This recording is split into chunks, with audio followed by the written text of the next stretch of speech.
This is not Lagos, this is not Abuja, this is a village.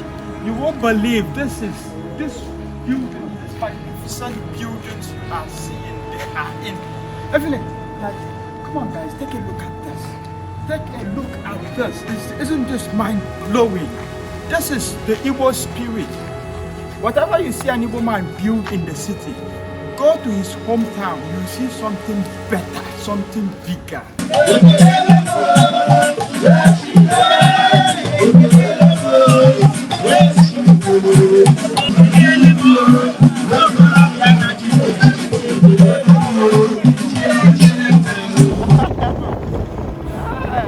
I traveled to a village in Imo State, southeastern Nigeria in West Africa.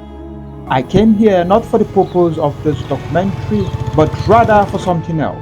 The moment I arrived here, I thought I was in Cape Town, Lagos or Abuja, but hell no, this is Nkwerre. This is Nkwerre or Piebwe. Let's go, I'll show you more of this kind of things around Nkwerre. This is happening in Nkwerre. This is Nkwerre. This is not your Lagos, this is not your Abuja. This is Nkwerre, a village. Guys, the things I saw here were beyond description. Their hospitality and progress is a proof that Africa is blessed beyond measures. We are still in Nkwerre, a village. This is not city.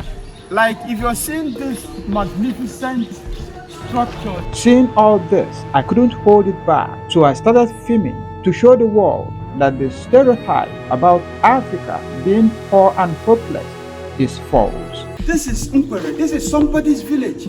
You can't believe this. This is somebody's village. Like most of these houses you're seeing, you literally think you are in Abuja or Lagos or any other city in South Africa, Ghana. No, this is somebody's village right in Igbo land, in Ali. Who would ever believe that these beautiful houses are not in the city, but rather in a village? A village of a region that suffered severely during the Civil War. As a matter of fact, they lost everything they ever had, and everything they built, they lost them all during the Civil War in the early 70s. Now that you've heard a bit of the historical background of these people, what can you say about such a tribe? They are resilient people, they are powerful people. Despite all they went through during the Civil War, still they are able to build themselves up, not by government, not by anybody, but by themselves. Now here's the shocking part. Everything you're seeing on your screen in this video were neither built through foreign aid nor government. These things you see were built all by individuals through the Igbo spirit of Onyagala Nwanneya, meaning let no man leave his brother behind. The Igbos believe that one man can't be rich while his brothers remain poor. Too many, I don't even know where to, which one to say. My goodness, this is amazing. And again, these things were built through the resilient spirit of Akurolo, which means wealth must get home. The Igbo people are amazing people. Anywhere you see an Igbo man or woman, make that person a friend because you will get a lot from them. See, if you see any Igbo man build mansion in the city, don't worry, go to that person's village. You will see something bigger than what you've seen in the city, I tell you. And when you, okay, look at this one. Okay, take a look at this. This is still under construction. I mean, they're still building this. And from January, sometimes you won't see anybody in these houses. It's only during the festive seasons, maybe New Year festival, Christmas period, and maybe burials. That's when you see them come back home. All right, but then there's one thing they believe in: Akurolo. No matter how wealthy you are, no matter what you build in the city, they still bring it back home.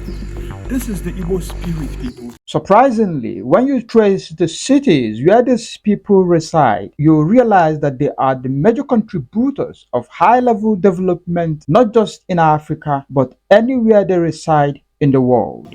This is a village. Can you imagine? Look at the street. Beautiful street. Look at the structure. Finally, I can't end this documentary without talking about the sad reality of these people. Most hospitals, schools, water, and many other public amenities in this region are built by individuals or age grades, and the little that the government should at least provide, such as light and road, tends to be a big deal. And for the roads, most of them takes like forever to complete the project. What do you think about the Igbo people and this place called Nkwerre? Let the comment section get busy as you share and like this video. Thanks for watching and see you in the next one. Kemesiano. This is Nkwerre, people. Nkwerre to the world.